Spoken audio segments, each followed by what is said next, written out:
আসসালামু আলাইকুম। আমন্ত্রণ বাংলা মিশন সংবাদে আপনাদের সঙ্গে থাকছি সেলিনা তাওহিদ। শুরুতেই জানিয়ে দিচ্ছি উপজেলা প্রিন্ট সংবাদ শিরোনাম। সন্ত্রাস, জঙ্গিবাদ ও মাদকের বিরুদ্ধে সোচ্চার হতে ছাত্রলীগের প্রতি আহ্বান প্রধানমন্ত্রী। বললেন আদর্শ নিয়ে রাজনীতি করতে। রাজনৈতিক পরিস্থিতি অস্থিতিশীল করতেই সার্চ কমিটি নিয়ে রাষ্ট্রপতির উদ্যোগকে বিতর্কিত করছে আওয়ামী লীগ, অভিযোগ বিএনপির।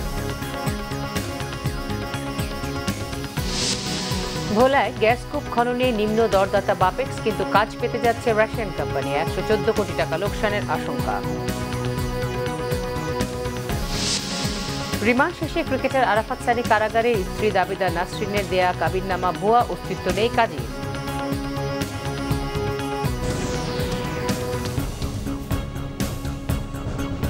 দেখছিলেন উপজেলা প্রিন্ট সংবাদ শিরোনাম।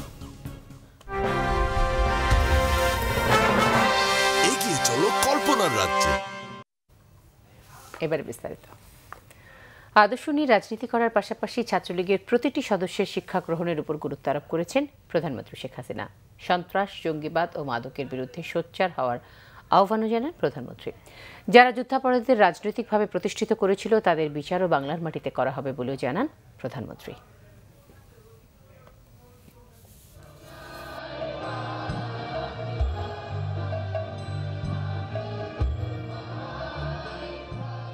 মঙ্গলবার বিকেলে সরোয়ার্দী উদ্যানে ছাত্রলীগের পুনর্মিলনী অনুষ্ঠানে যোগ দেন প্রধানমন্ত্রী শেখ হাসিনা।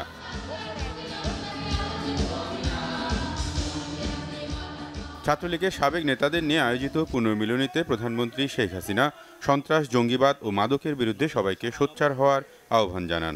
ছাত্রলীগের প্রতিটি কর্মীকে বঙ্গবন্ধুর আদর্শ মেনে রাজনীতি করার পাশাপাশি শিক্ষা অর্জনের উপর গুরুত্ব আরোপ করেন প্রধানমন্ত্রী। জঙ্গিবাদ, সন্ত্রাস, মাদকাসক্তি এর বিরুদ্ধে জনমত সৃষ্টি করতে হবে, এর বিরুদ্ধে প্রতিরোধ গড়ে তুলতে হবে।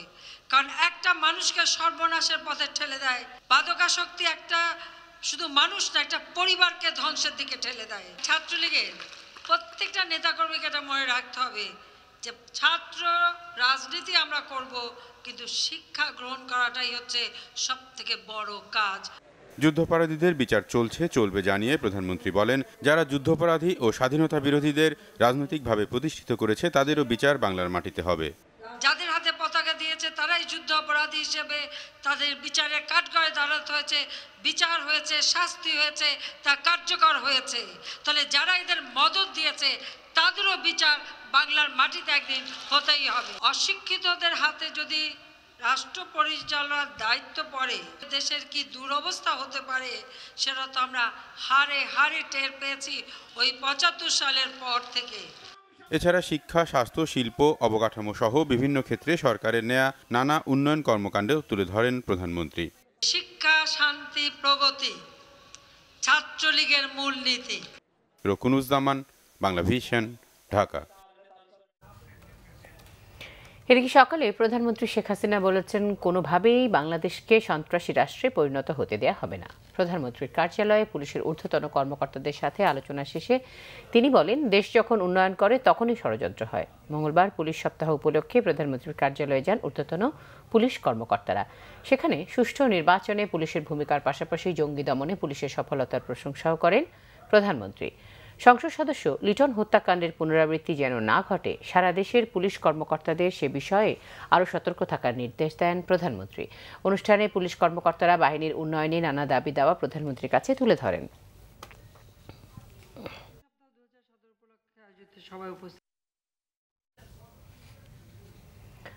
ছোট ছেলে আরাফাত রহমান কোকোর কবর জিয়ারত করেছেন বিএনপি চেয়ারপারসন বেগম খালেদা জিয়া। আরাফাত রহমান কোকোর দ্বিতীয় মৃত্যুবার্ষিকী উপলক্ষে বিকেল ৫টায় বনানী কবরস্থানে যান বিএনপি চেয়ারপারসন বেগম খালেদা জিয়া। দীর্ঘক্ষণ পুত্র আরাফাত রহমান কোকোর কবরের পাশে বসে ফাতেহা পাঠ করেন বেগম খালেদা জিয়া। এরপর আরাফাত রহমান কোকোর রুহের মাগফিরাত এবং দেশ ও জাতির সমৃদ্ধি কামনায় মোনাজাতে অংশ নেন বিএনপি চেয়ারপারসন।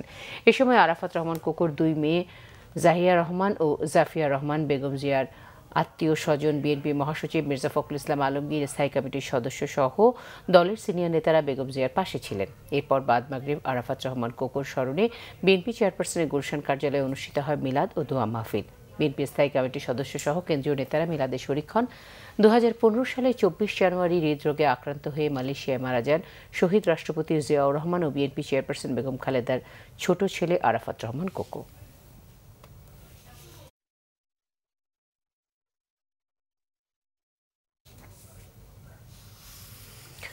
বিএনপি নেতাদের অভিযোগ, রাজনৈতিক পরিস্থিতি অস্থিতিশীল করতেই সার্চ কমিটি নিয়ে রাষ্ট্রপতির উদ্যোগকে বিতর্কিত করছে আওয়ামী লীগ। হত্যা গুমের মাধ্যমে বিএনপিকে নির্মূলে ষড়যন্ত্র চলছে বলেও অভিযোগ তাদের। শহীদ রাষ্ট্রপতি জিয়াউর রহমান এবং বেগম খালেদা জিয়ার ছোট ছেলে আরাফাত রহমান কোকোর দ্বিতীয় মৃত্যুবার্ষিকী উপলক্ষে দোয়া ও মিলাদের আয়োজন করা হয় বিএনপির নয়াপল্টন কেন্দ্রীয় কার্যালয়ে। বিএনপির যে আদর্শ, সে আদর্শকে কোনোদিন কোনো শক্তি মুছে দিতে পারবে না। আমি আজকের দিনে আরাফাত রহমান কোকোর বিদেহী আত্মার শান্তি কামনা করি। নেতৃবৃন্দ ঘর ছাড়া, দেশ ছাড়া, জেলে, আর আমাদের নেতৃবৃন্দ অকালে প্রাণ হারাচ্ছে বিদেশে, এবং সেই সরকার আজও ক্ষমতা টিকে আছে। 1/11 কুশীলবদের আমরা বিচার চেয়েছিলাম, বিচার হয় নাই, বিচার হবেও না, কারণ সেই 1/11 ফলিত ভোগ করছে আজকের আওয়ামী লীগ। শোককে শক্তিতে পরিণত করে অপশক্তির বিরুদ্ধে রুখে দাঁড়ানোর আহ্বান জানান বিএনপি নেতারা। জিয়া পরিবারের উপর যে অন্যায় হচ্ছে, তারেক রহমান এবং আরাফাত রহমান যে বিদেশে মৃত্যুবরণ করতে বাধ্য হয়েছে, সেই বিষয়টি আমরা যদি এই সরকারের পতন আমরা ঘটাতে পারি, তাহলে সেটা সার্থক হবে এবং সেই শপথ হোক আজকের এই দিনে। আমাদের রাষ্ট্রপতি যে উদ্যোগ, এই উদ্যোগকে তারা ইতিমধ্যেই বিতর্কিত করে ফেলেছে এবং তা বিতর্কিত করবার জন্যই এখন বিভিন্নভাবে বিভিন্ন রকম বক্তব্য দিচ্ছে। আমরা খুব পরিষ্কারভাবেই বলতে চাই, স্পষ্টভাবে বলতে চাই যে নির্বাচন কমিশন অবশ্যই নিরপেক্ষ এবং সকলের কাছে গ্রহণযোগ্য হতে হবে, অন্যথায় এই দেশের মানুষ কখনোই সেই নির্বাচন কমিশনকে মেনে নেবে না, যে আওয়ামী লীগের বসংগত হবে বা আওয়ামী লীগের ইচ্ছা অনুযায়ী হবে। 1/11 সরকারের ধারাবাহিকতায় বর্তমান সরকারও জিয়া পরিবারকে ধ্বংসের ষড়যন্ত্র করছে বলে অভিযোগ বিএনপি নেতাদের। সিকান্দার রেমান, বাংলাভিশন, ঢাকা। ভোলায় 2টি গ্যাসকূপ খননে নিম্ন দরদাতা হয়েও বাপেক্স নয়, কাজ পেতে যাচ্ছে রাশিয়ান কোম্পানি গ্যাসপ্রম। বিদ্যুৎ জ্বালানি খাতের বিশেষ আইনে কাজটি দেয়া হচ্ছে তাদের। এতে সরকারের লোকসান হবে প্রায় 114 কোটি টাকা। প্রতিমন্ত্রী বলছেন, সবকিছু যাচাই বাছাই করে নিয়ম মেনেই কাজ দেয়া হবে। অন্যদিকে বিশেষজ্ঞরা বলছেন, আর্থিক ক্ষতি এবং বাংলাদেশে গ্যাসপ্রমের ইতিহাস বিবেচনায় কোনোভাবেই কাজ পেতে পারে না প্রতিষ্ঠানটি। দক্ষিণের দ্বীপ জেলা ভোলায় গ্যাসের সন্ধান মেলে 1993 সালে, আর সেখান থেকে গ্যাস তোলা শুরু হয় 15 বছর পর 2009 সালে। সেখানকার 4টি কূপের মধ্যে বর্তমানে গ্যাস উৎপাদন হচ্ছে 2টিতে। ভোলায় আরও 2টি কূপ খননে গেল বছরের প্রস্তাব আহ্বান করে পেট্রোবাংলা। এতে আগ্রহ দেখিয়ে গত বছরের অক্টোবরে সরকারের কাছে আর্থিক প্রস্তাব দেয় দেশীয় প্রতিষ্ঠান বাপেক্স ও রাশিয়ান কোম্পানি গ্যাসপ্রম। 2টি কূপ খননে বাপেক্সের প্রস্তাবে ব্যয় ধরা হয়েছে 156.82 কোটি টাকা। অন্যদিকে গ্যাসপ্রমের প্রস্তাব 270.97 কোটি টাকার। এত ব্যবধানের পরও সরকারের সম্মতিতে গেল ডিসেম্বরে চূড়ান্ত কারিগরি ও আর্থিক প্রস্তাব দেয় গ্যাসপ্রম। ফলে কাজ পাওয়া এখন সময়ের ব্যাপার মাত্র। আমাদের সরকারের নির্দেশ আছে তাদের সাথে জয়েন্ট ভেঞ্চারে করার জন্য, তবে গ্যাসপ্রমের মূল্যটা অতিরিক্ত ছিল। বাপেক্সে দিয়ে করালে তারা মূল্য একটা দিচ্ছেন কিছুটা কম। এই নেগোসিয়েশন করতেই প্রায় 1-1.5 বছর চলে গেল, এখনো সিদ্ধান্ত হয় নাই। এখন দেখা যাক। গ্যাসপ্রমকে দেওয়ার জন্য কোনো চাপ আছে কিনা আপনার মন্ত্রণালয়ের উপর?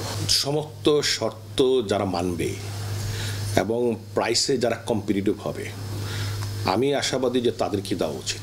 2টি কোম্পানির দেওয়া প্রস্তাব পর্যালোচনা করে সরকারি নোটে বলা হয়েছে, গ্যাসপ্রমের প্রস্তাবটি তৈরি করা হয়েছে যেনতেনভাবে। তাদের কাজ দেওয়া হলে আর্থিক ক্ষতি যেমন হবে, তেমনি নেই দুর্ঘটনার ক্ষতিপূরণ পাওয়ার বিষয়টিও। তাই ভোলায় গ্যাসকূপ খননে বাপেক্সকে সরিয়ে গ্যাসপ্রমকে কাজ দেওয়ার বিষয়টি কোনো যুক্তিতেই গ্রহণযোগ্য মনে করছেন না বিশ্লেষকরা।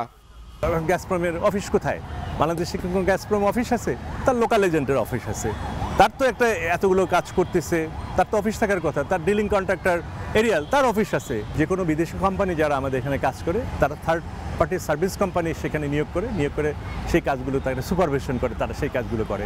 ফলে এদিক দিয়ে বলতে গেলে আমাদের বাপেক্সকৃত পৃথিবীর অনেক দেশের বড় বড় অয়েল কোম্পানির, নাম করা অয়েল কোম্পানির তুলনায় আমাদের কিন্তু সক্ষমতা অনেক ক্ষেত্রেই বেশি। গ্যাসপ্রমের একটা কূপের খনন খরচ দেখানো হচ্ছে যে বাপেক্সের দ্বিগুণ। এখন এটা যেটা মনে হয় আমার যে এটা একটা পলিটিক্যাল মানে আছে, সূত্র আছে। যদি সেটা হয়ে থাকে আমার বলার তো কিছু নাই, কিন্তু টেকনিক্যালি আমরা মনে করি যে ভূখণ্ডে কেবলমাত্র ভোলাতে না, ভূখণ্ডের কোনো জায়গাতেই বিদেশি কোনো কোম্পানিকে আনার দরকার নাই। বাংলাদেশের 10টি গ্যাস কূপ খননে কাজ করছে রাশিয়ান প্রতিষ্ঠান গ্যাসপ্রম। এর মধ্যে 6টি কূপই খননের কয়েক মাসের মাথায় উৎপাদন বন্ধ হয়ে যায়। পরে সেসব ফিল্ডে ওয়ার্কওভার কূপ খনন করে গ্যাস উৎপাদন করছে বাপেক্স। রিশাদ নাসরুল্লাহ, বাংলা ভিশন, ঢাকা। তথ্য প্রযুক্তি আইনের মামলায় রিমান্ড শেষে ক্রিকেটার আরাফাত সানিকে কারাগারে পাঠিয়েছে আদালত। পুলিশ বলছে সানির বিরুদ্ধে অভিযোগ তদন্ত করে দেখা হচ্ছে। এদিকে অনুসন্ধানে দেখা যায় সানির স্ত্রী বলে দাবি করে নাসরিন সুলতানার দেয়া কাবিননামার ঠিকানাটি সঠিক নয়। এমনকি কাবিননামায় যে কাজীর নামও রয়েছে তাও ভুয়া।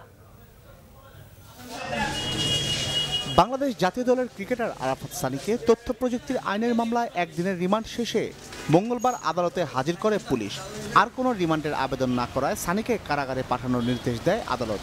তেজগাঁও জোনের এডিসি ওয়াহিদুল ইসলাম জানান, জিজ্ঞাসাবাদে সানি তার বিরুদ্ধে আনা সব অভিযোগ অস্বীকার করেছেন। তথ্য প্রযুক্তি আইনে মামলা হয়েছে, আপনি জানেন তার যেই ফেসবুক ভাইবার মেসেঞ্জারের কথা বলেছে, এইগুলো আসলে আমরা বিশেষজ্ঞ পরামর্শের বাইরে আমাদের বলার কিছু নাই। এক্সপার্ট ওপিনিয়নের বেসিসের উপর ডিপেন্ড করেই আমাদের তথ্য প্রমাণ সাপেক্ষে কোর্টে প্রতিবেদন দিতে হবে। পুলিশ আরও জানায়, নাসরিন সুলতানাকে বিয়ের কথা অস্বীকার করেছে সানি। তবে নাসরিন সুলতানা সানিকে স্বামী হিসেবে দাবি করে কিছু তথ্য উপাত্তও উপস্থাপন করেছেন। ওরা সবাই মিরপুরে আসছিল, ওরা ইনফ্যাক্ট আমাদেরকে যেতে বলেছিল।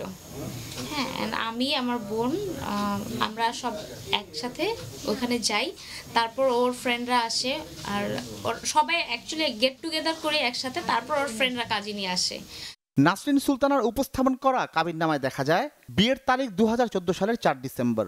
কাজীর নাম আনোয়ার হোসেন আর অফিসের ঠিকানা উল্লেখ করা হয়েছে 20/C মেরাদিয়া, খিলগাঁও। সরেজমিনে এই ঠিকানায় গিয়ে পাওয়া গেছে একটি গরুর মাংসের দোকান। সেখানে কখনো কাজী অফিস ছিল না বলে দাবি করেন দোকানি। এই দোকান আমি 2 বছর ধরে, এর আগে এটা হোটেল ছিল। এইটা কাজী অফিস ছিল না। কাবিননামার কাজী আনোয়ার হোসেনের খোঁজ নিয়ে তাকে পাওয়া যায় 65 উত্তর গোরানের ঠিকানায়। কাবিননামার কাগজটি তার নয় বলে দাবি করেন তিনি। ওটা আমি দেখে বলছি যে না, কাবিননামা এটা ঠিক নেই, কারণ যেহেতু আমার নামটা ইউজ করছে আর মেরাদিয়ার ঠিকানা দিছে, সেহেতু এটা তো ঠিক হইতে পারে না। তা আমার দস্তখত না, আমি এটা তো হলফ করে বলেই দিছি তাদেরকে। সোমবার আদালতে 20 লাখ টাকা যৌতুকের দাবিতে আরাফাত সানির বিরুদ্ধে আরেকটি মামলা করেছিলেন তার স্ত্রী বলে দাবি করা নাসরিন সুলতানা। জিয়া খান, বাংলা ভিশন, ঢাকা। বাইরে দিয়ে ফিটফাট আর ভেতর দিয়ে সদরঘাট, এমনই অবস্থা নতুন নির্বাচন ভবনের। সেখানেই এলোমেলোভাবে চলছে নির্বাচন কমিশনের দৈনন্দিন কাজ। এখনও নিজের কাজের জায়গায় বুঝে পাননি অনেক কর্মকর্তা। আর ভবনের সম্পূর্ণ কাজ শেষ হওয়ার আগেই কমিশন স্থানান্তরিত হওয়ায় ধুলোবালির মধ্যেই ফিনিশিংয়ের কাজ করছেন নির্মাণ শ্রমিকরা। আগারগাঁওয়ের প্ল্যানিং কমিশনের 5 ও 6 নম্বর ব্লকের 2টি দোতলা ভবন থেকেই গত 43 বছর দেশের সব নির্বাচনের আয়োজন করা হয়েছিল। তবে অন্যের জায়গা ছেড়ে নিজস্ব একটি ঠিকানার জন্য বহুদিন অপেক্ষা করতে হয়েছে বাংলাদেশ নির্বাচন কমিশনকে। অবশেষে লাল দালানের মায়া কাটিয়ে আধুনিক নির্বাচন ভবনে ঠাঁই হয়েছে কমিশনের। আগারগাঁওয়েই 2,58,000 বর্গফুট আয়তনের 11 তলা নিজস্ব ভবনে গত রবিবার স্থানান্তর হয়েছে নির্বাচন কমিশন। ভবনের 2 প্রবেশ মুখেই মুক্তিযুদ্ধের স্মারক ভাস্কর্য আর ভাষা আন্দোলনের শহীদদের প্রতিকৃতি। প্রাঙ্গণের ভেতরে মনোমুগ্ধকর বাগান আর ভবনের সামনে ও পেছনের দৃষ্টিনন্দন 2টি ফোয়ারা যে কাউকে মুগ্ধ করবে। এমনকি দৃষ্টি কাড়বে ভবনের 4র্থ তলায় প্রধান নির্বাচন কমিশনারের রুমের বাইরের ফোয়ারাটিও। তবে বাংলাদেশ সরকারের অর্থায়নে 213 কোটি টাকা ব্যয়ে অত্যাধুনিক এই ভবন তৈরি হলেও কমিশনের পুরনো আসবাব নিয়েই নতুন যাত্রা শুরু করতে হচ্ছে কর্মকর্তা কর্মচারীদের। নতুন আসবাব পাচ্ছেন কেবল 5 কমিশনার আর সচিব। এমনকি প্রকল্পে এবছরের জুন পর্যন্ত ভবন তৈরির সময়সীমা থাকলেও তড়িঘড়ি করে কমিশন স্থানান্তর করায় অনেক কাজই শেষ হয়নি। 6টি লিফটের জায়গায় কাজ করছে মাত্র 1টি। এই ভবনে আধুনিক সব সুযোগ সুবিধার পাশাপাশি বিশেষ নিরাপত্তা ব্যবস্থা, বিদ্যুৎ সাশ্রয়ে সেন্সর সিস্টেম রাখা হয়েছে। এমনকি অগ্নি নিরাপত্তায় সর্বাধুনিক ব্যবস্থাও রাখা হয়েছে এই ভবনে। তবে কর্মকর্তারা কে কোথায় বসবেন সেই বিষয়টি কেবল চূড়ান্ত করা হয়নি। যদিও সুবিশাল এই ভবনের ৪র্থ তলায় সিইসি আর সচিব সহ অল্প কয়েকজন কর্মকর্তার কক্ষ রাখা হয়েছে, আর ৫ম তলায় রয়েছে বাকি ৪ কমিশনারের কক্ষ। তবে নিজস্ব ভবনে কর্মকর্তারা গোছগাছে ব্যস্ত, তাই কিছুদিনের মধ্যে পরিপাটি কমিশন দেখা যাবে আশা পরিচালক জনসংযোগের। মালপত্র নিয়ে আসা হয় ২-৩-৪ দিনে, বাট গোছগাতে অনেক সময় লাগে। আমাদের সেই কাজটা চলতেছে এবং বাই দিস টাইমে কাজ শুরু হয়ে গেছে। এর মধ্যে ইন্টারনেট সংযোগ বসে গেছে, লোকাল ইন্টারনেট সংযোগ বসে গেছে, টেলিফোন বসতেছে। এইভাবে এক সপ্তাহের মধ্যে ইনশাল্লাহ গোছগাছ সম্পন্ন হয়ে যাবে। নির্বাচন কমিশন সচিবালয় ছাড়াও এই ভবনে স্থানান্তর হবে জাতীয় পরিচয়পত্র বিভাগও। এছাড়া নির্বাচন ভবনের পেছনে কমিশনের ১২ তলা প্রশিক্ষণ ভবনের কাজও শেষের দিকে।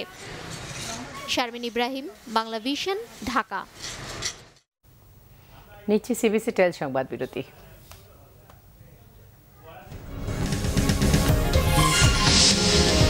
চলতি বছর ৫ থেকে ৭ লাখ লোক মালয়েশিয়া যেতে পারবেন, জানালেন পররাষ্ট্র প্রতিমন্ত্রী শাহরিয়ার আলম। ভ্যাট আইন নিয়ে ব্যবসায়ীদের সঙ্গে বৈঠক করা হবে, জানালেন অর্থমন্ত্রী।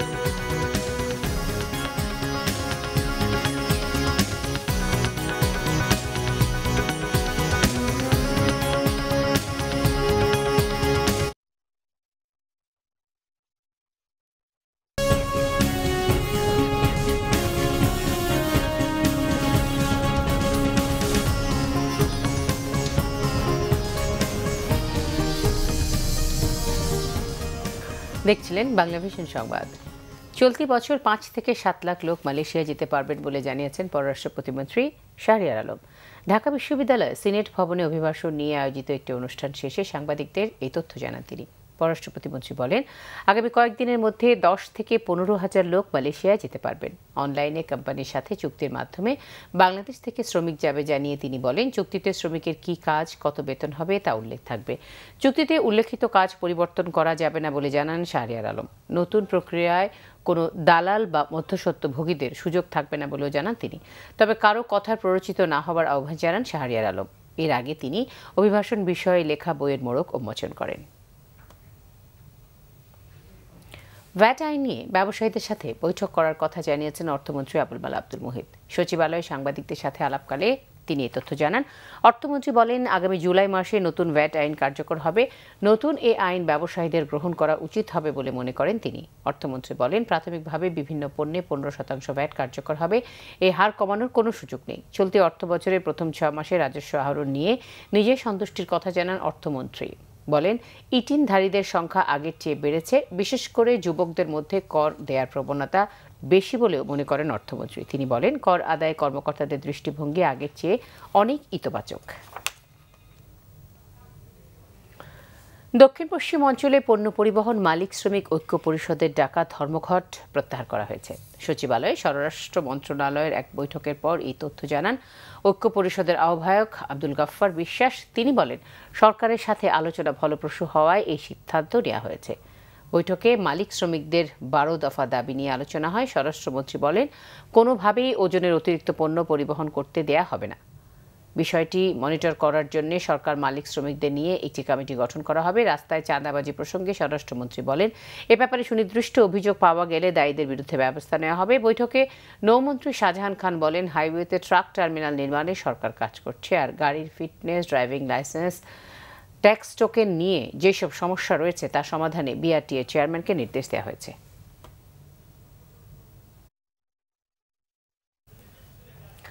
সিটি কর্পোরেশনের সিদ্ধান্তে সন্তুষ্ট না হলেও মতিঝিল এলাকায় ফুটপাত দোকান সরিয়ে নিয়েছে হকাররা। উচ্ছেদের সিদ্ধান্তকে স্বাগত জানালেও নিম্ন আয়ের এই ব্যবসায়ীদের সঠিকভাবে পুনর্বাসনের দাবি জানিয়েছে সাধারণ মানুষ। পাশাপাশি এসব এলাকার রাস্তা দখল করে প্রাইভেট গাড়ি পার্কিং বন্ধের ব্যবস্থার দাবি জানিয়েছেন তারা। আর পুনর্বাসন সহ 10 দফা দাবি পূরণ না হওয়া পর্যন্ত আন্দোলন চালিয়ে যাবার ঘোষণা দিয়েছে হকাররা। রাজধানীর বাণিজ্যিক এলাকা মতিঝিলের ফুটপাতের চিত্র গত কয়েকদিনের চেয়ে আলাদা। এখন নেই হকারদের হাঁকডাক, কম দামের পণ্যের সমাহার ঘিরে নেই পথচারীর ভিড়ও। কয়দিন এরকমই করবো, আমাদের পেট তো আছে, আমাদের সংসার আছে। তো প্রয়োজনীয় অনেক সামগ্রী এখান থেকে আমরা যে সুলভ মূল্যে ক্রয় করতে পারি, কিন্তু এখানে যে সমস্যাটা হয় সেটা হচ্ছে ব্যবস্থাপনার সমস্যাটা। দু একজন বিচ্ছিন্নভাবে ছোটখাটো দোকান বসালেও সিটি কর্পোরেশনের কর্মীদের তাড়ায় সরে যাচ্ছে। পথচারীরা বলছেন ফুটপাতকে হকার মুক্ত করতে সিটি কর্পোরেশনের সিদ্ধান্ত সঠিক, তবে হকারের প্রতি মানবিক হওয়ারও সুপারিশ তাদের। স্বাচ্ছন্দ্যে চলতে পারতেছি না, কোনো সমস্যা হচ্ছে না। রাস্তার মধ্যে হকারদের বসার কোনো ব্যবস্থা দেওয়া ঠিক না। ওই 2-4 জন দিলে পরে আস্তে আস্তে ওইটা পুরোটাই দখল হয়ে যায়। তাদের প্রতি সহানুভূতিশীল হতে গিয়ে আমরা আসলে ফুটপাতকে অন্য আরেকজনের অসুবিধা করতে পারি না। পথচারীরা বলছেন মতিঝিলের পাবলিক প্লেসগুলো শুধু হকাররাই দখল করেনি, দখলদারের তালিকায় আছে ব্যক্তিগত গাড়িও। সরকার এসব টাকাওয়ালা গাড়ির মালিকদের বিষয়ে কি সিদ্ধান্ত নেয় সেটাও দেখতে চান তারা। এটা তুলে তো জনগণের উপকার হয়েছে একদিকে, কিন্তু রাস্তার মাঝখানে যে প্রাইভেট কারগুলো পার্কিং করে রেখেছে এগুলোতেও তো অসুবিধা হচ্ছে।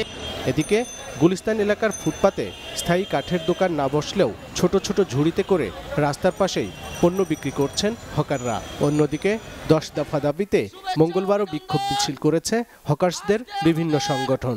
মাননীয় মেয়র সাহেব, আপনি দেখে যান এখানে হাজার হাজার হকার তাদের রুটির দাবিতে আজকে মিছিল সমাবেশ করছে। তাদের একটাই দাবি, তারা ফুটপাতে বসে দোকানদারি করতে চায়। অফিস টাইমে গুলিস্তান থেকে মতিঝিল পর্যন্ত ফুটপাত হকার মুক্ত ঘোষণার পর থেকে মুখোমুখি অবস্থানে রয়েছে ঢাকা দক্ষিণ সিটি কর্পোরেশন ও হকারদের সংগঠনগুলো। আরিফুল হক, বাংলা ভিশন, ঢাকা। এবারে একটি শোক সংবাদ। বাংলা ভিশনের ঝালকাঠি প্রতিনিধি হুমায়ুন কবির ভোরে বরিশাল শেরে বাংলা মেডিকেল কলেজ হাসপাতালে ইন্তেকাল করেছেন। ইন্না লিল্লাহি ওয়া ইন্না ইলাইহি রাজিউন। বাদ আসর তার গ্রামের বাড়িতে দাফন সম্পন্ন হয়েছে। মৃত্যুকালে তার বয়স হয়েছিল 45 বছর। হুমায়ুন প্রায় 9 বছর ধরে বাংলা ভিশনের ঝালকাঠি জেলা প্রতিনিধির দায়িত্ব পালন করছিলেন। কর্মস্থলে সততা আর নিষ্ঠার জন্য তাঁর বিশেষ গ্রহণযোগ্যতা তৈরি হয়েছিল জেলা সাংবাদিক অঙ্গনে। গত বছরের নভেম্বরে ব্রেইন স্ট্রোকে আক্রান্ত হন হুমায়ুন। কিছুটা সুস্থ হলে পরে দুবার ব্রেইন স্ট্রোক হয় তার। গত রবিবার নিজ বাসভবনে গুরুতর অসুস্থ হয়ে পড়েন। ঝালকাঠি থেকে প্রায় অচেতন অবস্থায় সোমবার বরিশাল শেরে বাংলা মেডিকেল কলেজ হাসপাতালে ভর্তি করা হয়। মঙ্গলবার ভোরে মৃত্যুর পর বাদ আসর শহরের এবায়দুল্লাহ জামে মসজিদ চত্বরে তাঁর নামাজে জানাজা অনুষ্ঠিত হয়। পরে তার মরদেহ স্থানীয় পৌর কবরস্থানে দাফন করা হয়। এর আগে বিকেল 3টায় হুমায়ুন কবিরের মরদেহ নিয়ে যাওয়া হয় ঝালকাঠি প্রেস ক্লাবে। সেখানে ফুল দিয়ে শ্রদ্ধা জানান ঝালকাঠি প্রেস ক্লাব, টেলিভিশন সাংবাদিক সমিতি সহ ঝালকাঠি সময় পরিবার। তিনি এক ছেলে, স্ত্রী, আত্মীয় স্বজন সহ অসংখ্য গুণগ্রাহী রেখে গেছেন। হুমায়ুন কবিরের মৃত্যুতে বাংলা ভিশন পরিবার শোকাহত। নিচে আবারও সিবিসি টাইল সংবাদ বিরতি।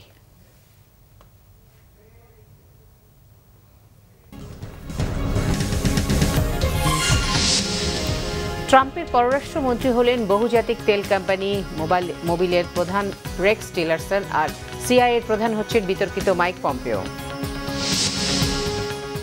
আরাফাত সানি দোষী প্রমাণিত হলে তাকে নিষিদ্ধ করা হবে বললেন বিসিবি সভাপতি পাপন।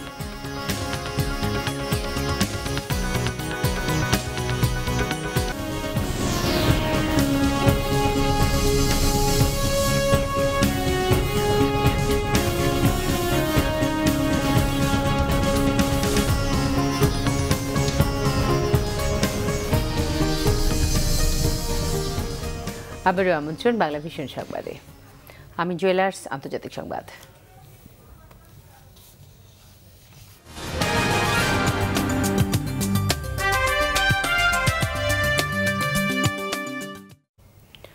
ট্রাম্প প্রশাসনের পররাষ্ট্রমন্ত্রী হিসেবে নিয়োগ পেয়েছেন তেল ব্যবসায়ী রেক্স টিলারসন, আর মার্কিন গোয়েন্দা সংস্থা সিআইএর প্রধান হলেন আরেক বিতর্কিত ব্যক্তি মাইক পম্পেও। শপথের পর প্রেসিডেন্ট হিসাবে সোমবার সপ্তাহ শুরুর প্রথম দিনেই এ দুটি নিয়োগ চূড়ান্ত করেন ডোনাল্ড ট্রাম্প। এর আগে বহুল আলোচিত ট্রান্স প্যাসিফিক পার্টনারশিপ টিপিপি চুক্তি থেকে যুক্তরাষ্ট্রকে প্রত্যাহার করে নেন তিনি। বিস্তারিত রয়েছে ডেস্ক রিপোর্টে। অবশেষে বহুজাতিক তেল কোম্পানি ইক্সন মোবিলের প্রেসিডেন্ট ও প্রধান নির্বাহী রেক্স টিলারসনই হলেন যুক্তরাষ্ট্রের পরবর্তী পররাষ্ট্রমন্ত্রী। রুশ প্রেসিডেন্ট ভ্লাদিমির পুতিনের সাথে সুসম্পর্কের কারণেই তাকে নিয়োগ দেওয়া হয়েছে বলে ধারণা করা হচ্ছে। তবে এই নিয়োগের বিরোধিতা করেছেন যুদ্ধবিরতি গ্রুপের কর্মীরা। এরই মধ্যে টিলারসনের নিয়োগকে অনুমোদন দিয়েছে সিনেটের ফরেন রিলেশন কমিটি। আর মার্কিন গোয়েন্দা সংস্থা সিআইএ এর প্রধান হিসেবে শপথ নিয়েছেন মাইক পম্পেও। এর আগে তার নিয়োগ চূড়ান্ত করে সিনেট। প্রেসিডেন্ট হিসেবে সোমবার সপ্তাহ শুরুর প্রথম দিনটিতে এ দুটি নিয়োগ চূড়ান্ত ছাড়াও ব্যস্ত দিন পার করেছেন ট্রাম্প। দিনটিকে নিয়ে একের পর এক টুইট করেছেন তিনি। সাক্ষাৎ করেছেন শ্রমিক ইউনিয়ন ও কংগ্রেশনাল নেতাদের সাথে। ব্যবসায়ী প্রতিনিধিদের সাথে বৈঠকে প্রতিশ্রুতি দিয়েছেন কর্পোরেট ট্যাক্স কমানোর।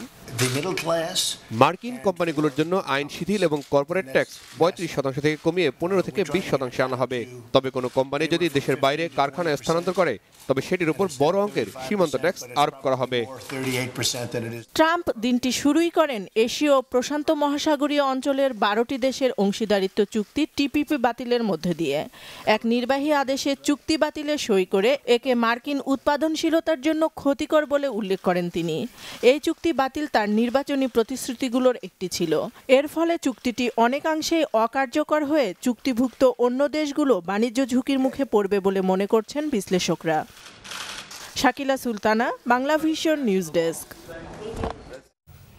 এবারে দেশের বাইরের বেশ কিছু খবর নিয়ে রয়েছে একটি ডেস্ক রিপোর্ট। ব্রেক্সিট প্রক্রিয়া শুরুর আগে ব্রিটিশ প্রধানমন্ত্রী থেরেসা মেকে অবশ্যই পার্লামেন্টের অনুমোদন নিতে হবে বলে রুল জারি করেছে ব্রিটিশ সুপ্রিম কোর্ট। ফলে পার্লামেন্টের অনুমতি ছাড়া ইউরোপীয় ইউনিয়ন থেকে বের হওয়ার আলোচনা শুরু করতে পারবেন না থেরেসা মে। যদিও সরকারের দাবি লিসবন চুক্তির 50 অনুচ্ছেদ ব্যবহার করে পার্লামেন্টের অনুমতি ছাড়াই মার্চের মধ্যে ইইউ থেকে বের হওয়ার প্রক্রিয়া শুরু করতে পারবেন তারা। কাজাখস্তানে দ্বিতীয় দিনের মতো চলছে সিরিয়া ইস্যুতে শান্তি আলোচনা। বৈঠকের মধ্যস্থতাকারী সিরিয়া ইস্যুতে জাতিসংঘের বিশেষ দূত স্টিফান দা মিস্তুরা জানিয়েছেন, সিরিয়ার সরকার ও বিদ্রোহীদের মধ্যে একটি সমঝোতা তৈরির দ্বারপ্রান্তে রয়েছেন তারা। এর আগে পারস্পরিক দোষারোপের মধ্য দিয়ে শেষ হয় প্রথম দিনের আলোচনা।